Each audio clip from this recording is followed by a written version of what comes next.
Good morning. There we are. Good morning, Ravi. Good morning, Steve. Morning. Good afternoon for you, Morning. I think it is actually. Um, good morning, good day, good evening, depending on where you are in the world watching this webinar. We thank you very much for attending. Today, we have two very special guests. I'll let them introduce themselves, but first, this is the webinar going to explore the biggest crypto hack so far in history. I hope that's the last one, but it's the biggest one so far. Bybit, as you all know, got hacked last week, $4.5 billion, which makes it pretty large. However, I do want to caveat this. If you look at what happened to Bitfinex in 2016 and the value of crypto today, I think Bitfinex is probably still the largest in value in today's dollars anyway. So we have Steve Walbroehl, right? Steve, I hope I got that right. He is the CTO and co-founder of Halborn. And then we have Ravi, Guru Ravi. He is the senior manager of blockchain investigations at Merkle Science. Steve, would you please go first? Introduce yourself, sir. Yes, great. Yeah, I'm Stephen Walbroehl, CTO, co-founder of Halborn, and I have a long history in traditional security for over 20 years, and started Halborn with my co-founder to focus really on crypto, blockchain, DLT, Web3, cybersecurity, advisory, and assurance. We do tons of business and help out protecting large institutions all the way to startup smart contract projects. So we've been involved in many of the big hacks. I'm helping them with recovering with smart contract audits, with assessment, architecture review, and we really focus on Web 2, traditional security, and the integration with Web 3, which is really relevant given the Bybit hack, because it's a mix of both, here when we really take a look at it. So yeah, thanks for having me. Yeah, thank you, Steve. I looked at, I read a few articles on it. Looked at the kind of the hack. I'm a novice at that kind of stuff, so full disclosure. But it looks very interesting to me. This is kind of a newfound paradigm in our world. How these hacks are becoming not only more sophisticated but also common, which Yeah. is unfortunate. Also Bobby. targeted the APT of advanced, nation state actors now going after this Yep. stuff too. So the game's changed there too. The game has absolutely changed. Yes, sir. Ravi, why don't you give us a couple minutes on your background, sir? Sure. Thanks, Robert. So I head investigations at Merkle Science. So I specialize in on-chain investigations, social research, and also sanctions analysis, right? I have about 10 years experience in like the risk and fraud prevention background, having worked for companies such as Amazon. So at Merkle Science, we empower law enforcement agencies and investigators and also enterprises in combating crypto crime. I'm really excited to be here. Yeah, thank you very much. I can tell you, I've seen Robbie's work. I work at Merkle Science as well. I've seen his work; it's spot on. So thank you for joining us, Ravi.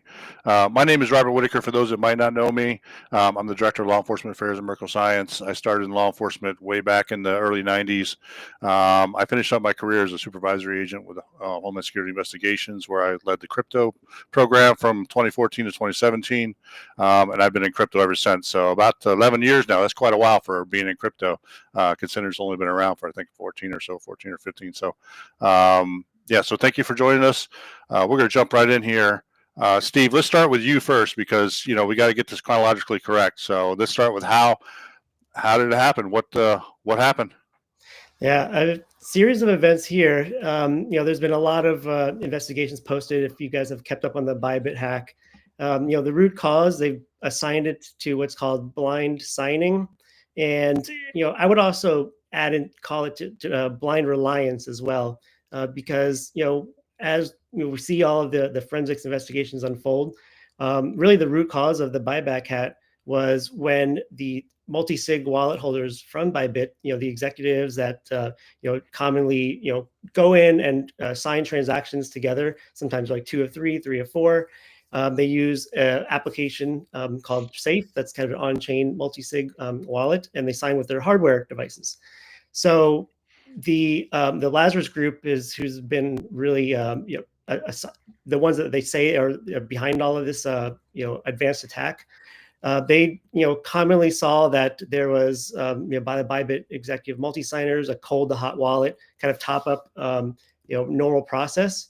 and they were able to leverage a malicious code update, in the JavaScript payload of the front end user interface for that safe app that they commonly use to sign with their multi-sig wallets. And that's really where I think the blind reliance comes into play. They're using this front end that they trust, and what they see is what they expect to happen, and they were able to update the behind the front end to redirect that signing transaction that they thought was a normal transfer. They updated it to leverage what's called like an implementation contract that they deployed. And that implementation contract was really what was signed and ended up being a transaction to give access to sweep all the funds out of the safe that held all of the $1.4 billion of assets here.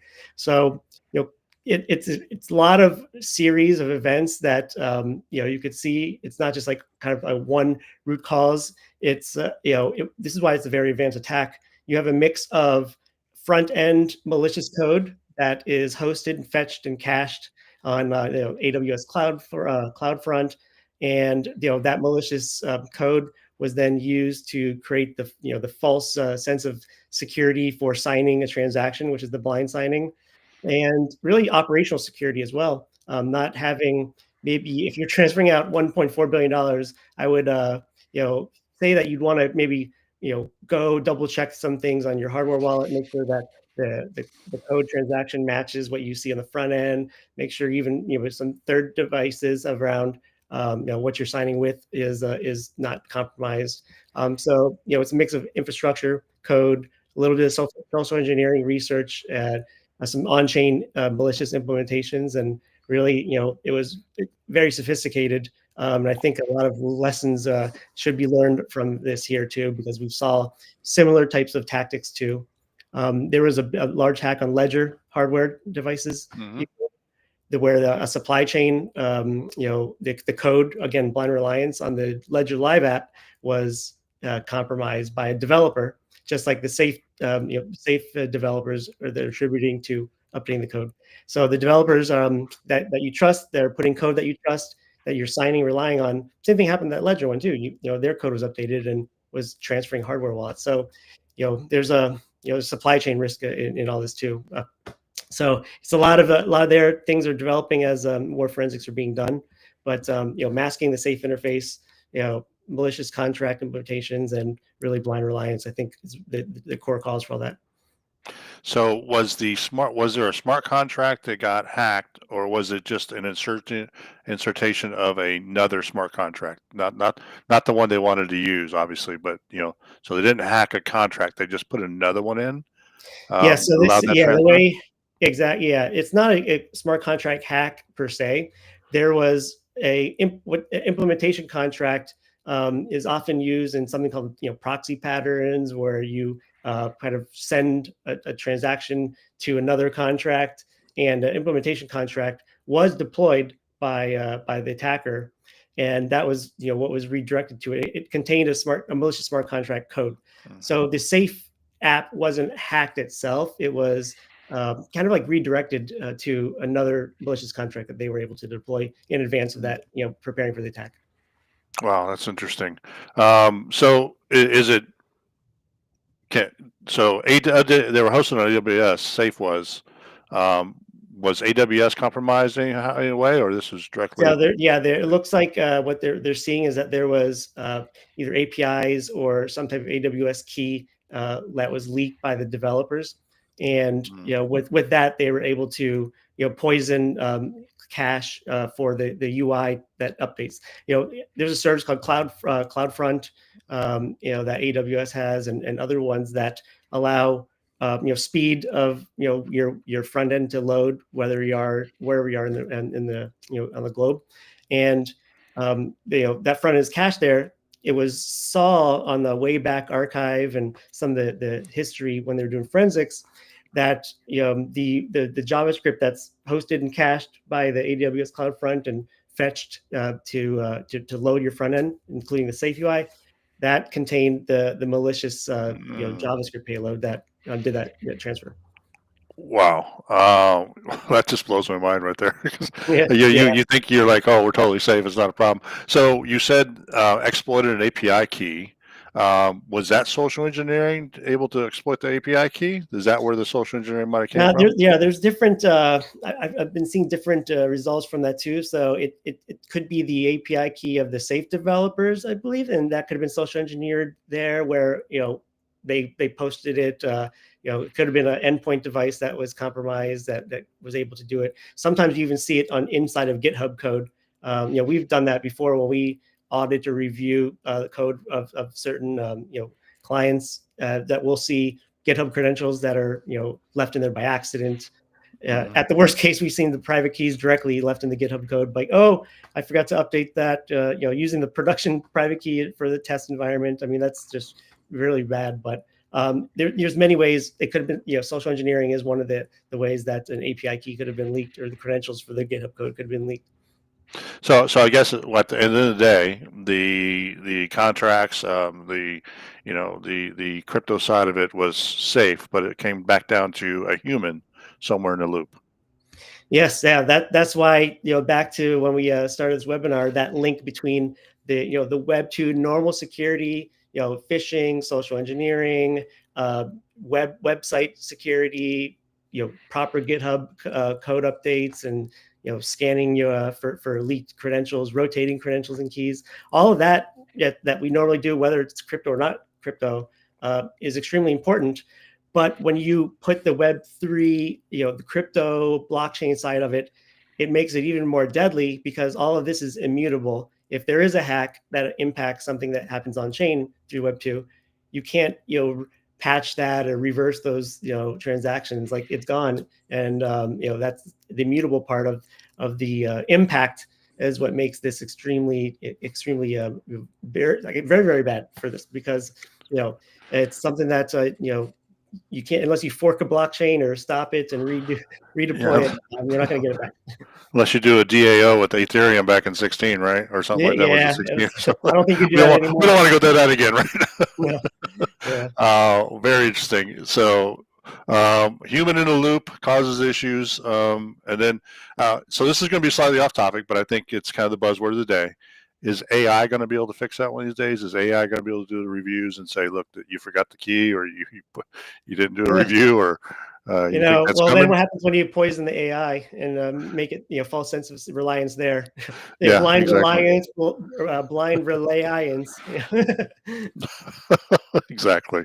Excellent. Well, thank you very much on that point. Let me ask you this: what can they do moving forward to not have this issue? Yeah, there's the defense and depth strategy is definitely applies here. I think starting at the most simple, like clear communications around that for blind signing. If you're doing high value transactions, I wouldn't just trust what you see on screen. Because if you control code or front end, you can make anybody see anything you want. So I would do that. Make sure that the stakeholders for this, dedicated devices that can work too for endpoints that may be compromised, but cached UIs can you'll still see that JavaScript payload there. Also, when it comes to the on-chain part, that malicious implementation, after a transaction signed by the multi-sig wallet holders, then it eventually goes into the cache for the blockchain to do it. Having a third-party system to verify the signed transaction is a way that you can also prevent that hack, and have maybe a third-party review on the multi-sig signing to make sure it's what's happening there. And this, we have some tools around there, like Seraph is one that Halborn has. We can go into later on in the call, where it'll do transaction level audits after it's been signed by like a notary or policy. Okay, interesting. Yeah, that's interesting. I do want to say this for our audience, in case for those who are not familiar, the hack was conducted by a North Korean group called Lazarus Group. They've done many of these hacks over the years. They're probably one of the most successful hacking groups out there. They're nation state actors.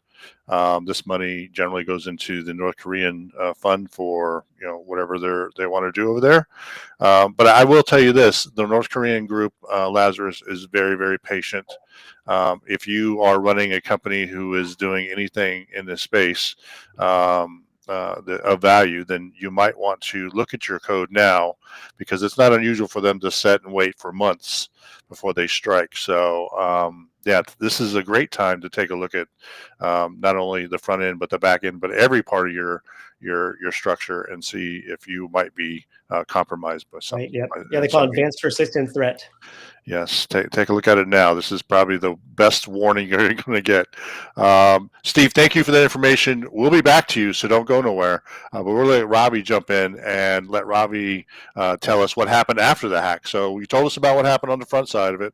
What happened afterwards? Well, Ravi? Sure. Yeah. Thanks, Steve, for letting us know what happened before the hack, right? And so what exactly happened? So to give you a little more context, Lazarus is a notorious group, like you said, and in 2023 alone, they swindled a little more than 650 million across 2025 incidents. And then in 2024 alone, it was that number almost doubled to like about 1.2 billion, 1.3 billion across 40 hack incidents, right? So, and 2 months down this year, and then we are already sitting at 1.5 billion hack, right? So, uh, you know, at Merkle, what we do is, so we are a crypto forensic analysis company, and we provide forensic tools to law enforcement and also investigators to forensically trace these transactions that happen on blockchain, right? So what we did when the news, came out, and then like we just spent the entire night trying to figure out what happened, and I'll just share my screen for a second. Just a second. Yeah, here we go. So I'll just take you through 3 steps, right? So they generally follow a similar, modus operandi. So generally, when the hack happens, it's usually a bunch of, and sometimes it's a large number of tokens, and sometimes it's native assets. So in this case, it was largely native asset, but also they were a little bit of like Ethereum-based derivative called STF. So the first step, what they do. So they did this exactly with another exchange hack last year, known as Wazirex. It's an Indian exchange where they swindled more than close to 240 million. And as a first step, they try to convert these tokens into native assets. The reason being, native assets are more liquid, and because the hack this magnitude, you cannot find liquidity in most of the exchange endpoints. So they first try to convert them into native assets. So in this case, it was Ethereum. So you can see they usually send it to DeFi protocols and DEXs to actually convert them into native assets. And earlier, I think like 2 years back, they also used to convert part of it into USDT. But now Tether started freezing those assets. They are more proactive, they are more law enforcement friendly. So because of these reasons, they stick to native assets like Ethereum or Bitcoin, etc. Right? So what happened when the hack went down? It was about like 400,000 ETH was sent into 40 wallets, and whatever the tokens that were swindled, they were converted into Ethereum, and they were sent into these wallets, right? So as a next step, you see they started moving funds slowly. Still, a large amount of the hacked funds still remain. They're untouched, but close to 10-15% of the laundered, the stolen funds started moving slowly, because, like I said, a hack this magnitude cannot go unnoticed. So they were treading slowly, they were initially trying their luck with like smaller instant exchanges and other exchanges known for not collecting KYC. But eventually they started like, I mean, this graph is quite a lot of addresses. So I'm just gonna like, zoom in and just gonna show you some of the flow. As you see, funds started from here, moved into like hundreds of addresses initially, which eventually became thousands of addresses. So what we have done here is a preliminary investigation where the funds partially moved into decentralized no KYC exchange, a notorious exchange called EXCH. So large, I think close to 100 million was moved to EXCH, and then like there's no way to trace beyond that, and EXCH is not cooperating with Bybit or any law enforcement in providing the required data or even you know freezing the funds, right? Similarly, a large chunk of funds also landed in cross-chain bridges, such as Thorchain, where so to give you some context, cross-chain bridge are protocols that are used to move funds from one chain to the other chain, right? So why do they do it? They do it to obfuscate the trail of funds. So also to avoid detection when exchanges like in real time blacklist these addresses, right? So here there were a couple of such cross-chain bridges were used where a large chunk of funds were moved from Ethereum and it was moved to Solana, Tron, but largely Bitcoin, another native asset, right? So that's the thing right now. So we at Merkle, after this investigation, we have about we have started updating these the wallet addresses in real time because we have set up a system where we auto trace the moment of funds, the way it traverses across the blockchain. We auto analyze that and then like automatically tag them as sanctions, right? Because as you know, Lazarus is also a sanctioned entity, right? So currently, I think we have hit a number of like a little more than 10,000 addresses now. So what you see in this graph is maybe 1,000 addresses, but we currently have auto tagged about like more than 10,000 addresses, and we also found while investigating this, we also found connections to other hacks done by Lazarus. Let me show you that. So if you are, yeah, just a second, I'm going to press in my screen.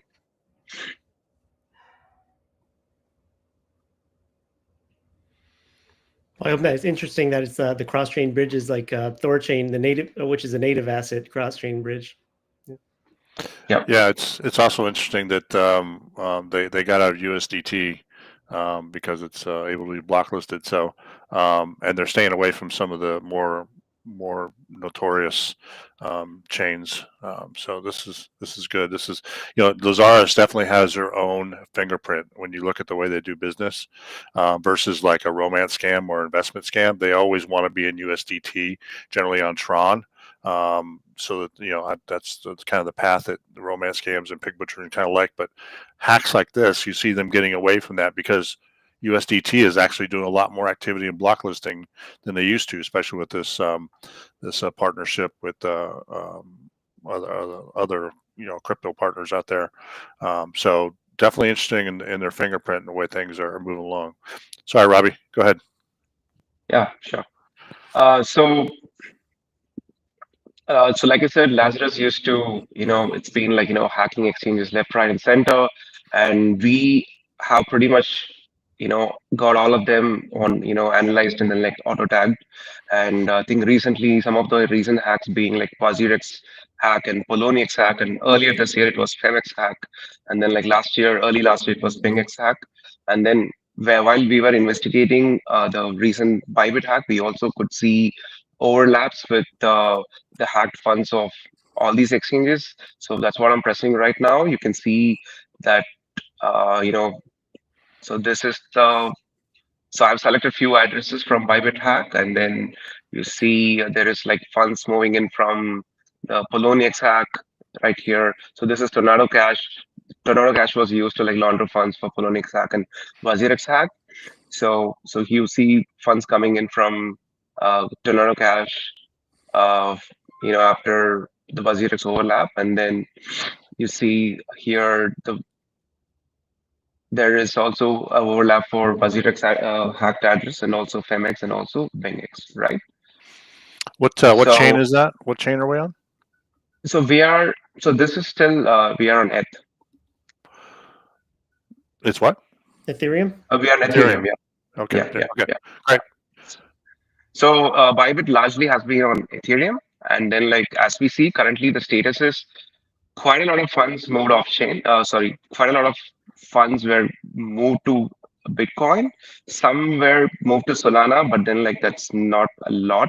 But currently we are also tracking the movement of BTC on the converted BTC. So far, they only moved a couple of hops, but they are all parked.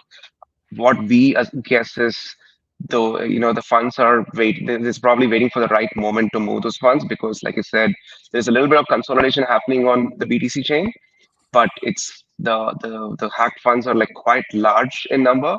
And then what we kind of anticipate is like they'll wait for the right moment to start laundering, right? Because in case of Vazirex, right after the hack happened, they waited for 2 months to even start moving funds, right? So similarly, in this case, they're probably like consolidate. There's still a lot of Ethereum that is sitting in the initial wallets, which they'll start moving slowly, and then they will again use the cross-chain bridge, and then like they will most likely again like move it to the BTC, and where they will wait for the right moment to like launder. So yeah. Yeah, interesting. The thing about the Lazarus group is we've come to understand that they're very patient and methodical. So eventually it will move, but it could sit there for quite a while before it moves on. Interesting, they moved back to Bitcoin, but on one side, Bitcoin is pretty open these days. I mean, there's a lot of attribution across the Bitcoin blockchain. But along with that, Bitcoin is probably one of the most secure. Once you put it in an address, it's sitting there. It's not going to be blocklisted or anything like that. So, you know, but then again, you trade it off with people who are watching 24/7, and are going to see whenever this moves. So, one thing about the crypto community, we have a lot of sleuths out there who are very engaged in this stuff, and they're watching every second of every day to see where this stuff moves. It's like having the whole world watching while you pull off a bank heist, but you can't do anything about it. But the whole world's watching you do it, right? So it's definitely interesting. I have a question. Do attackers usually, when you say laundering, do they usually try to get it off chain and liquidate, or do they just hold the Bitcoin or whatever the asset is and use that as the stolen fund? Yeah, I'm guessing. Go ahead, Yeah, Ravi. I'm kind of guessing this time. So every time they're gonna like try something innovative, right? So this time they even tried like creating their own meme coin on Solana, and then like they laundered close to few millions there, using the Pump.Fun platform. So they'll have to, because the entire system is watching, like Robert said, and Bybit has done a great job in giving a real-time bounty program, where the moment the funds are frozen, the one who gave a tip off is gonna get their share of bounty instantly. So the entire crypto community is watching, and then like so it's very hard for Lazarus to go unnoticed with all this laundering, right?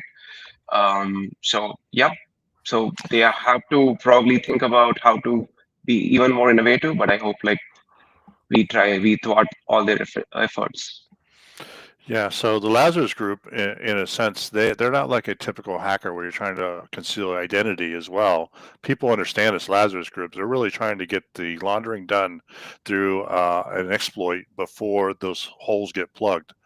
And we have an exchange that has done quite a bit of laundering, according to Ravi's graph there in his tracing.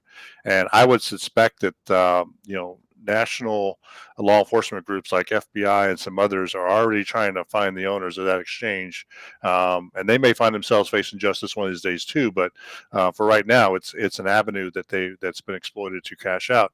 The problem is they got all this crypto setting out there now that everyone's watching. how do they then move it around and be able to launder it out as well? And because the crypto community is becoming tighter and tighter around not only regulated activities and doing things in a regulated fashion, but also plugging these holes where you might be able to launder money out in large groups like this, or for large hacks like this. So this is getting much more dangerous for Lazarus. I think it's getting much more secure. And I think the thing about the crypto community is the crypto community learns from its mistakes. And we have very highly technical people like Steven and Ravi who understand this stuff really well, and they start plugging those holes, right? Little gum here, little gum, sticking, plugging in the holes, and then pretty soon you have a really good system that's working like it should. So, this is a tragic event for Bybit in the sense that they lost a lot of money. They seem to have recovered pretty well from it. So, but 1.4 billion or 1.5 billion is nothing to shake your head out any day of the week. But I'm glad to see they didn't fail over it. So, Stephen, you saw up front. We looked front to back. What's your take on where we're going from here?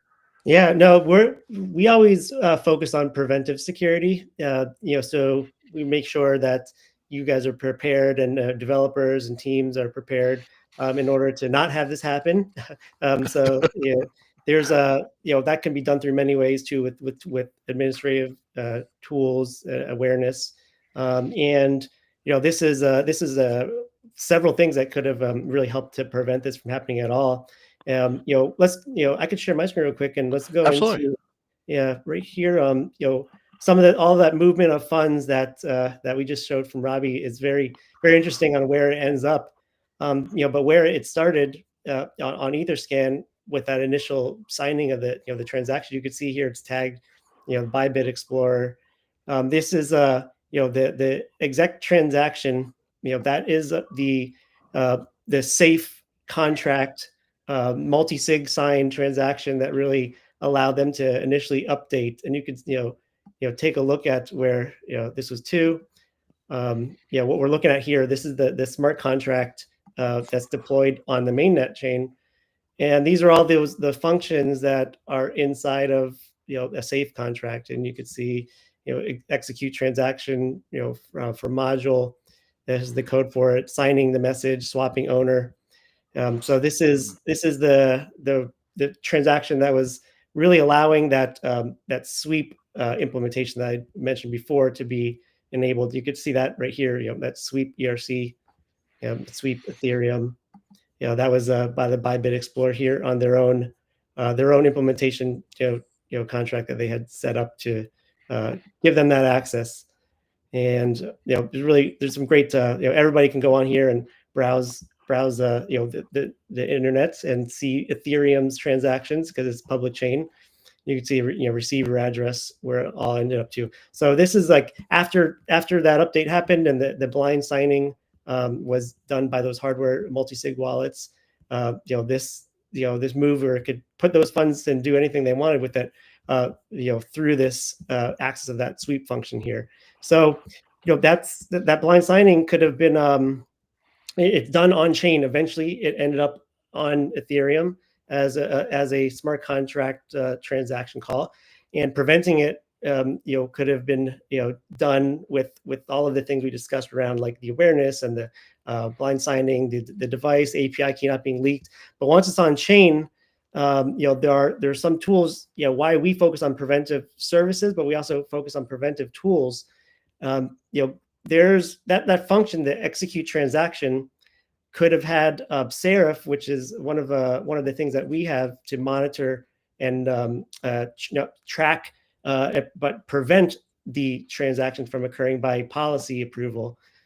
So one example, obviously that the safe wallet, it does not have this, but there's a example contract that does have it here called Volt. And there's this function here called withdraw all. You'll notice this is an on-chain contract that has a code with Seraph, and Seraph is an on-chain. You can think of it as an on-chain type of firewall that sends to have a policy approval to a third party. It could be a notary, it could be your investor, it could be a DAO. But whenever something is signed, this is an on-chain separate contract that has to verify a policy. So that multi-signature transaction that was blind signed would have had another layer of on-chain policy approval by a separate area, that of code. When looking at it in real time, that vault withdraw all. Let's say today's February 2nd, at February 22nd, 2/27. Submitting this transaction would have been sent over. We'll confirm that here. Rather than it being immediately executed, as just like the Bybit execute transaction was, it would be routed to another party that can review and approve that based on certain policies.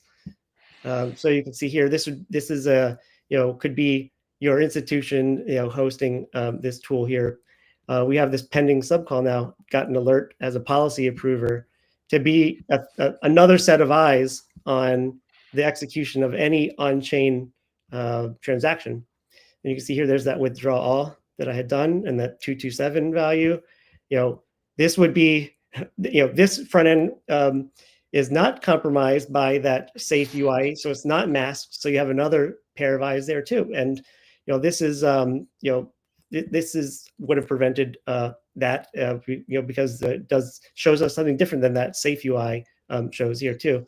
And the developers of this would make sure that there's no updates to that front end for the JavaScript. So we can see here that withdrawal, but let's just say that policy, this amount is hacked and it's Lazarus is trying to withdraw everything. You can reject it. And this is happening on chain. So that we just sent a rejection. So go back on here and you'll see that we're going to send that now, ready to send. And now that separate signed transaction by let's say the multi-sig wallet owners here will come in, and you'll see that withdraw all is now going to be on chain. It's pending. So we're going to see right there, transaction not approved, fail error with Seraph. So this is an on-chain mainnet function after it has been signed by a wallet holder. It's done. There's another policy approval that is done by another party that it doesn't even have to use any private keys because it's using a separate key for Seraph on chain. It's a contract that tracks policies and signs that. So it's not another multi-sig wallet. It's not another co-signer. It's not using Safe as another part of that multi-sig user. It's a separate policy approval that is done based on business logic and operational security. It could be I could have my policy be not approved that because the value is too high, or they're not approved for a withdrawal, or it's coming from an unknown address. I mean, there's it's up to the business logic really and the operational security for that. So we can see here this would have prevented that withdrawal from happening on chain. So this is something that we've developed, and it's a patented solution to provide on-chain operational policy security. And again, it's another layer of preventive measures. But what makes this one interesting is it's on-chain, and it's a separate abstracts the multi-sig signing and wallets too. So it also uses the front end for users, or also for developers and operators and engineers that are policy approvers to log in and manage what they want to approve and not approve. So you need to. That is impressive.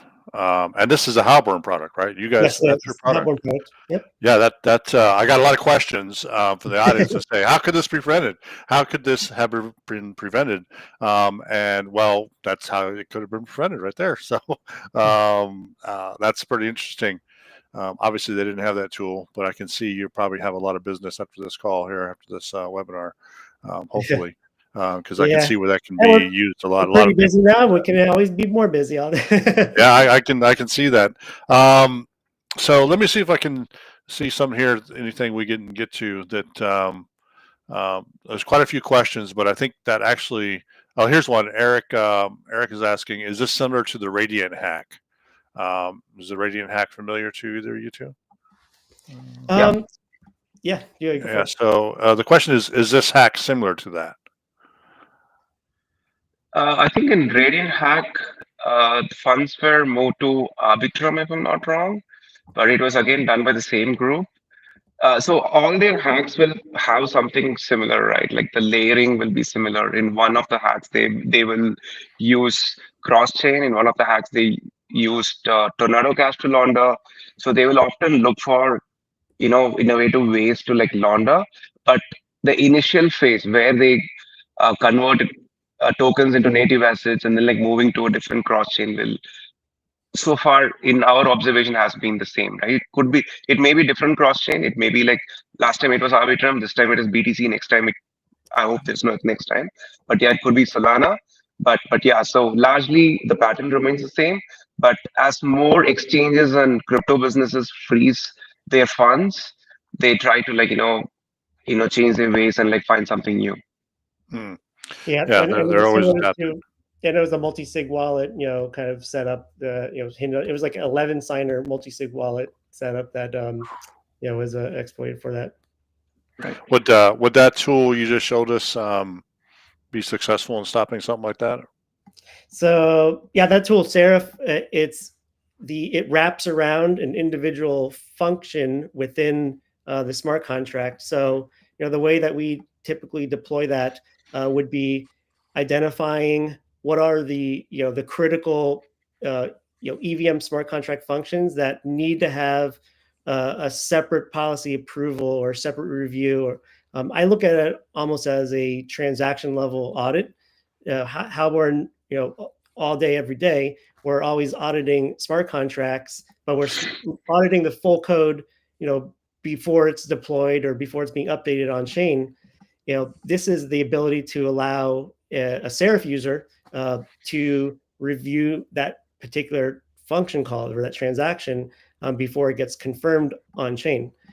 So if that signing function that was hacked, or the in the Bybit case, that execution of that malicious transaction to the safe by the multi-sig wallet holders, if that was had Seraph inside the code, then yes, that would have been Radiant as well. Interesting. So does Radiant work with Bitcoin, or is it only with the EVM type chains? I'm not too sure about that, actually. Yeah, Okay. So Well, question for later. Maybe throw that in there. Steve, I have a question for Steve, right? So you talked about like blind signing. So is there a way for these wallets to parse the transaction data and then show to the approver? Yes, there's several tools that can do that. I mean, there's a big problem in the community is kind of like upset about blind signing from hardware wallets, like Trezor's ledger is sometimes not so clear. Reading what you're signing there, a bunch of like EVM code, the byte code or the hex. There's also some tools like Tenderly that can use. There's online ones too, but really it's there's a wealth of tools to verify what you're signing, but sometimes it's highly technical and extremely difficult to interpret what it's doing. Even I'll share my screen again for Seraph one here. Even this tool that we were demoing here that we've developed, that one that we just rejected a couple of minutes ago, you can interpret what it's doing here. So this is the raw transaction that usually you'll see on your ledger or even on a MetaMask transaction that gets converted into the bytecode. But you can simulate it and see downstream like what is being generated, where is it sending to within Seraph. You can consider this like sandboxing, going through and looking at, okay, well, what's the input? What's the transaction info? Where does it end up going to? The contract it's going to use, trace that call. So Seraph allows inside of the sandbox, before you approve it or reject it, to understand what's going to happen on this. Let's simulate that transaction. When when I withdraw this amount on that function that's protected, which was here, if we look at the contract, that withdrawal function, before I allow this to execute, I want to sandbox it. I want to test it. I want to simulate it. I want to review exactly what it's doing, and that's kind of a way to also get another pair of eyes to it and understand really what it is that you're signing, what it's updating, and what that simulation is doing.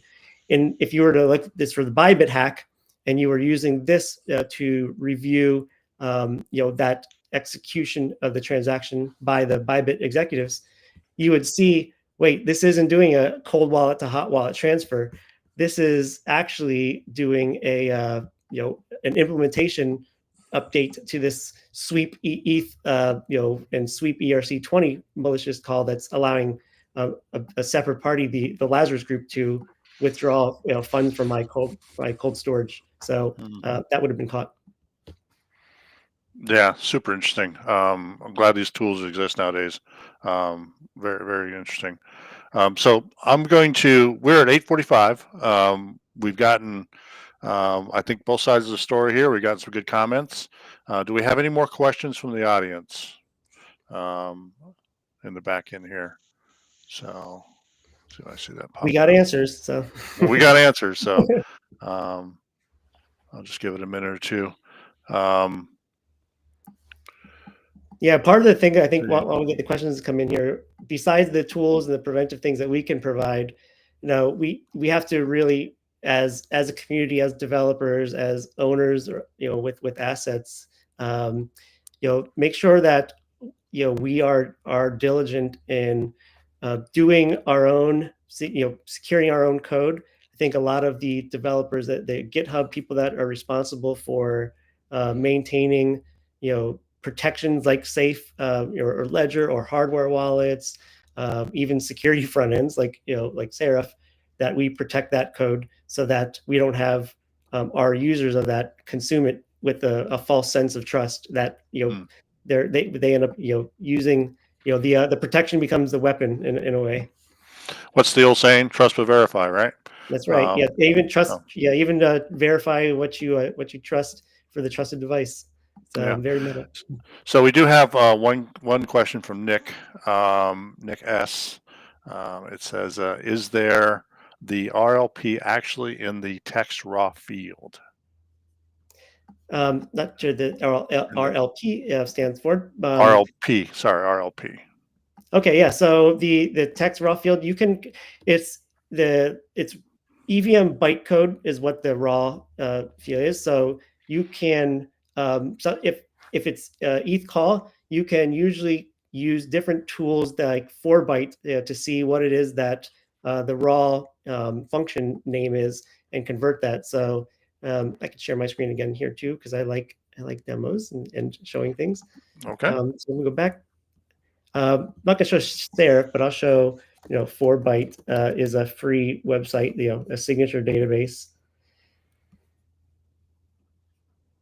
Okay, I'm glad you understand this. This is like a foreign language to me. So yeah, so the the Ethereum transaction that the Bybit exploiter sent here is you can see the code for that a call signature, and the call signatures are usually 4 bytes long, and you can look at some of the event signatures here to review like what they mean, and kind of like decode some of the hex signatures there.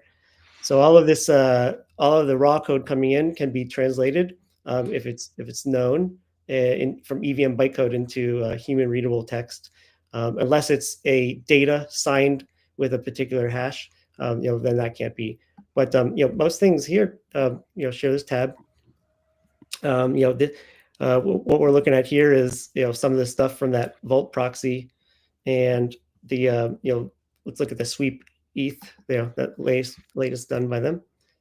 Yeah, Nick is saying the recursive linked prefix RLP. Okay, so yeah, so here this is the method ID of the prefix that's being called here. This is what you can decode and see.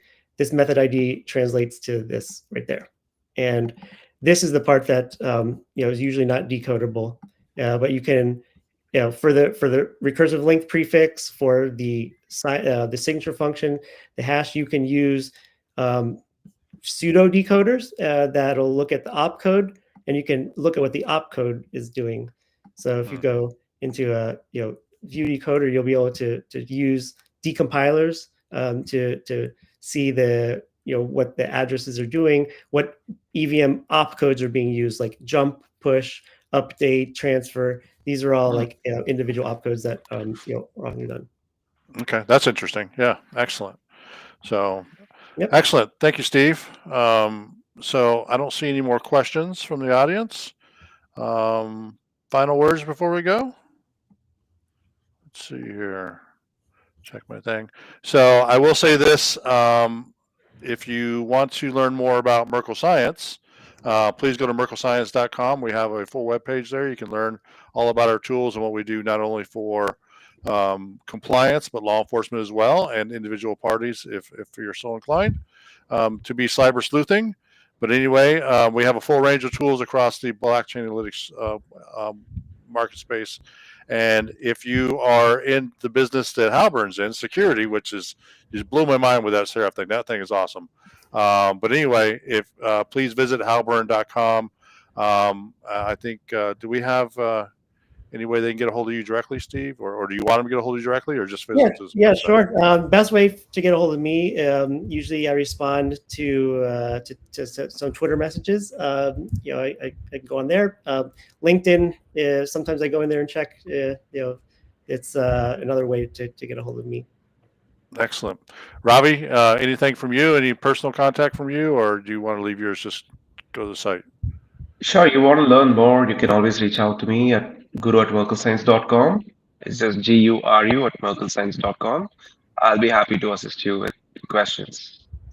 Excellent. One last question rolled in. Bybit was affected because it was also a compromised proxy SC implementation, question mark. So I guess it is, was Bybit affected because it was also a compromised proxy SC implementation? Yeah, not just the JS from the CDN. Yes, yeah, the compromised proxy, the way proxy works, you could think of it as a something that will send it to an implementation behind the proxy. So it's like a load balancing type of way that smart contract work on EVM. When you update an implementation, you're essentially saying, don't point to this this contract, point to this one instead. So by updating that proxy, they pointed, rather than to the normal safe transaction, to the one they had pre-deployed, the Lazarus group pre-deployed, that contained the sweep function. So the implementation is your load balancers usually point from one server to another server to keep traffic there. Proxies kind of work the same way. It'll point it to another one. They were signing an updated. They did compromise that proxy of what pointed to their pre-deployed implementation. So that is is a fact. Okay, thank you very much. That actually made a little bit of sense to me. So appreciate that. Load balancers, something familiar. Excellent. All right, folks. We are just a couple minutes early, but I think we've ran this topic into the ground. Great job by our guests. Thank you very much, Stephen. Thank you, Ravi. Excellent breakdowns.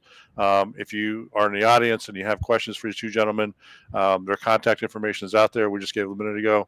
Please hit them up. If you want to talk to me, you can get me at robert.whitaker@merklescience.com.